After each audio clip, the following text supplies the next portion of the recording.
Yeah. Hi, Nathan. How you doing? Good, thanks. How you going? Yeah, good. I just saw on the website that you've named we named the full squad a bit later, but Matt Crouch playing. I guess what are your expectations? Will he be restricted in minutes? And what's his mindset? I guess coming into his first game at AFL level for a while. Yeah, look, it's really pleasing for Matty. He had a really challenging year last year with his groins and a lot of frustration at times, which is understandable. And obviously, he's been able to put forward a fair chunk of pre-season, which has been really pleasing off the back of his surgery. And he comes into play, hit out for us tomorrow, and it looks like he'll have some capped minutes, but with us taking a squad of 25, we'll be able to spread the load quite easily with that bunch of players. So he'll spend some time through the midfield, as Crouchy always does. But just looking for him to get back and play some footy. It's been well over probably about 12 months' time now that he's played a game of footy, so it's exciting for him to get back out there. I know he's itching at the bit. And can I just check, Wayne Miller, is he in the squad or not? No, Wayne's not in the squad this week. No, he's not available to be selected this week. So, look, in the coming weeks, I dare say next week, Junior will be right in calculations for he's definitely in our preparations for round one. Make no mistake about it. And just finally, from me, just the others listed on the website: Sloan, Dawson, Smith, and Walker. Are they all health and safety protocols, or just a managed lead into the season proper? Combination of both. You guys, it's been well documented. We've had some health and safety protocols the last 10, 12 days or so. So over the next, I think, 24, 48 hours, we get a vast majority of our group back together. A lot of whom will be training back here in Adelaide. So, a combination of both of those. And it's the tale of the times we're at the moment where we have to deal with it. And, looking forward to seeing the group we put out there tomorrow, which will be a strong group, and everyone's deserving of their spots, compete for those spots that are coming up for round one. All right. Thanks, mate. So. Thanks. Josh at Channel 9. Yeah, sure. Hey, VB. How great or not great do you think the health and safety protocols element and having to cancel last week's practice game and then missing some key players heading into tomorrow, how big an impact do you think that's going to have on the team's pre-season as a whole? Oh, look, Josh, I think, the last couple of years, if this had happened, 2.5 years ago, we'd be probably flipping out and pulling our hair out, to be honest. But it has been, a huge build of resilience over the last couple of years that you just take each day as it comes, as silly as that may sound to you. But it was almost expected that was going to happen at some point in time over the pre-season or throughout the season that's coming up, and our ability to be flexible with it and roll with it. Our guys were still able to get in a really quality session last Friday, which was like a match sim type hit out. So the guys that were still around were still able to increase their fitness and be match ready for tomorrow. And as I said, we get a couple of guys back over the next 24, 48 hours, which is pleasing. But it's just part of the times at the moment. We just have to roll with it. For sure. How frustrating do you think it is for the players? I mean, you look at someone like, Wayne, who was gearing up to finally play some competitive football, and then seemingly he can't for these reasons. I mean, how frustrating is it for some of the players when, they're, for all intents and purposes, healthy but can't play? Yeah, look, it's, dare say, for them personally, it's frustrating. But we've actually got a bigger role to play than just, personally getting out and playing a game of footy. It's about health and safety protocols, in line from the government and from the AFL. And it's about protecting and prioritising others, really, which is our mantra here at the footy club. So while it's disappointing personally for some of those guys who have had some really solid pre-seasons, they can take some solace, I suppose, in the fact that they've had strong pre-seasons to date. They're fit, they're match ready. It's just a bit of a hiccup on their build into round one. So not ideal, but I suppose the bigger picture is that it's part of the role we play. Sure. I guess silver lining is we're going to see some opportunities to guys who may have not had them, but particularly in the midfield. Is there anyone that might surprise us or that we're going to see roll through there tomorrow that maybe wouldn't have got the opportunity? Yeah, so I guess in terms of new faces, we mentioned earlier in the week that Josh Rochelle and Jake Saligo signed on with the footy club, which is fantastic news for us. Our fans are going to be really excited by what they bring, and both of them will get a run tomorrow for us. Jake will play through the midfield and forward, and Josh predominantly up forward. So exciting to see some fresh faces come into the squad, and Josh has got an ability to hit the scoreboard, and I'd say probably a freakish set of skills on him, which the players around him have really enjoyed, I guess, watching. Defenders not so much playing on him, and Jake through the midfield. I think he's been able to earn the trust of his teammates around him in a short period of time off the back of his work ethic, his level of skill, and his attention to detail. So it's exciting when guys come in and they're able to bring that youth and enthusiasm into the group, and they're rewarded with an opportunity tomorrow. So I think our fans will like what they see with those two. Great. Thanks, VB. I'll let someone else have a go. That's Theo at 7. Thanks, Reece. Hey, VB. Just curious quickly, what have you told the players in terms of, is there a focus on result, or is the weather going to play a factor in what you try and get out of this game? Is it more just a minute? So how do you approach it?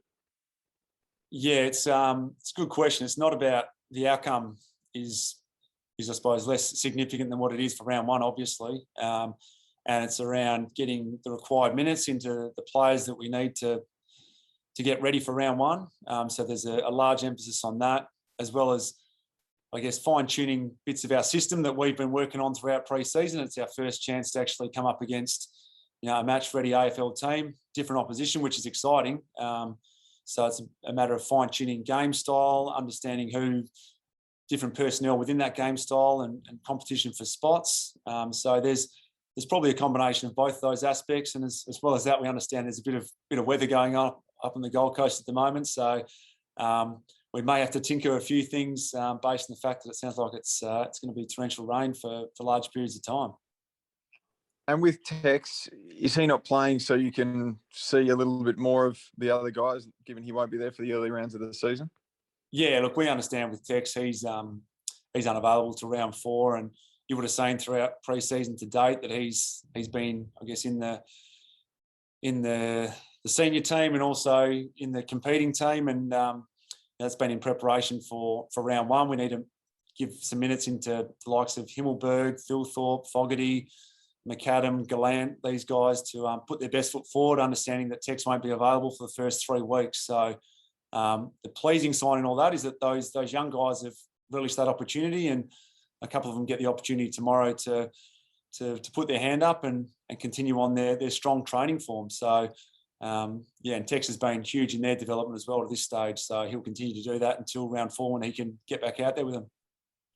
And lastly, from me, just curious to know what you told the guys that didn't get selected. It looked like Joshy Worrell and Fisher Mackesy and Paddy Punnell were training away with Taylor. Given that you've got a couple of guys out and these are the few guys that have missed out, what was said to those two, maybe Worrell and Mackesy in particular? Yeah, look, all our players, including those 3 that you mentioned, they're really clear on where they're at individually, where they're at within the side at the moment, and what their focuses are and how they move forward. And for guys like you mentioned, Josh Worrell, he's had an outstanding pre-season, and he's in better shape and a better football than what he was 6 months ago. So that's really pleasing for us, and for Josh. So for those guys, we know they have improved, and this game tomorrow isn't a show of loss of faith or them not being up to the level. It's a matter of selection for this week, and there's going to be some change in that selection for next week, and dare say for round 1 again. So it's about playing the long game and ensuring that they're doing all that they can control, and the guys that play tomorrow, make sure they play their role and put their best foot forward to ensure that they get selected the week after. Thanks, VB. Thanks, Theo. Matt at the Advertiser. Hey, VB. Hope you're going well, mate. I just following on from Theo's question, does that mean Tex is unlikely to play in the game next week as well against Port? Yeah, as I said, he can't play until round 4, as everyone knows. So with only 2 games heading into the season proper, we used to have 3 or 4 from memory, so now with only 2, it's really important that we get a firm look on round 1, and with guys that are coming back into the footy club in the next 24, 48 hours that haven't had a lot of match play over the last couple of weeks, it'd be important that we set our sights on round 1. So, as I said, we've seen Tex in both the senior team and the competing teams throughout pre-season, and look, he hasn't taken a step back in any way, shape or form, and he'll be ready come round 4. But until then, we need to make sure we get firm sights on round 1 and what that team looks like for us. You touched on Mackesy as well there. How have you seen his development over summer, and where's he at the moment? Yeah, again, we just had an extended session out there for the guys that weren't playing tomorrow, and as I said, they've improved significantly. And Fish is one who has definitely taken some steps in the right direction. He looks physically in better shape. He's competing with our key forwards to the level a lot more consistently now, which is pleasing for Fish. He has had some interruptions throughout pre-season, which I guess he's not alone in that space. But he's taken some steps in the right direction, which he can continue to grow in confidence from. What do you need to see from him for him to be, I guess, a first choice player come round 1? To be consistency in the elements that we expect from key defenders, which would be in competition in terms of work rate and all the other, I guess, the key indicators that our key defenders are evaluated on. So he's no different, and it's the guys that can do that most consistently. And at the moment for us, it's probably been the likes of Nick Murray and Jordan Butts who have been the most consistent, and hence they get rewarded. It seemed like out there this morning that you had, even though you got quite a few guys out, a reasonable balance in terms of forwards, mids, backs. You're obviously not missing too many of one particular area, but just out of interest, how experimental do you think you'll be tomorrow in terms of positionally, given what you're missing and obviously the fact that he's a pre-season? No, well, we're not at the stage by any stretch where we need to flip guys forward from back based on what we've got available. I think we had 28 available to pick from this week. So, look, more than enough numbers for each respective line group. And what that's meant is that guys, as I said, guys have actually, everyone in that side that will play tomorrow has well and truly earned their position to play and their right to play. It's not a matter of, you're last man standing, so to speak. It's actually everyone in there. And I can speak for the midfield group, which I'm in charge of, is that everyone in there has earned their spot. And it's great to be able to give opportunities to guys, because when you do have your full complement there and available, it's often hard to reward guys who have had strong pre-seasons or shown great improvement. So it's a great way to give them that reward and show them that you are appreciating the consistency and the work that they've put in. And just one last one from me. You touched on the guys that had an opportunity now in the absence of Tex. How have you seen Darcy Fogarty's progress and summer, and I guess his ability to potentially step up and take the mantle in Taylor's absence? Yeah, look, what's been really pleasing with Darcy in the past is when we haven't had Tex available is that Darcy's been able to step up and play that important pivot role for us. So, look, he's continuing to grow. He's still a relatively young man, and he's learning his craft and continuing to develop. And we're pleased with where he's at. And the summer that he's had continuity, which has been, I guess, really important for improvement over pre-season. And he's going to get a chance, in Tex's absence, and also tomorrow to keep staking his claim for his spot in the side and can continue to hopefully bring this young forward line group through. Thanks for that. Thanks. Brendan at Channel 10.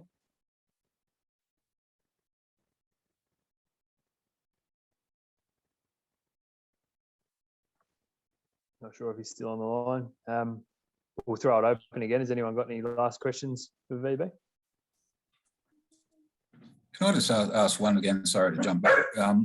If you excuse my dog in the background, joys of working from home. Have you got any clarity on what will happen during the season, given Gill said that we're going to keep playing no matter what? Has the club got any clarity on what would happen if you're in this situation? Would you have to top up for your SA NFL side or do you, I guess, have any idea about what will eventuate in that scenario? No, I'm not sure yet. I know there has been a lot of conversations around what that looks like. I'm not across the detail of what it would look like. I have heard that there may be squads that you can pick from. You may have a select few players that you can go to, whether it be from our sample side or a pool of players that anyone can pick from. So I guess the AFL will be working through that at the moment. We don't have any clarity as coaches yet, but at a higher level, I'm sure they're working through that, and will, I guess, let us know heading into round one what those concessions, I suppose that's what you call them, what those concessions will be, if and when you need to use them. But yeah, we'll be flexible. As I said, we've dealt with a fair bit the last 24 months, and this season will present its different challenges, I suppose. But hopefully we can work our way through it.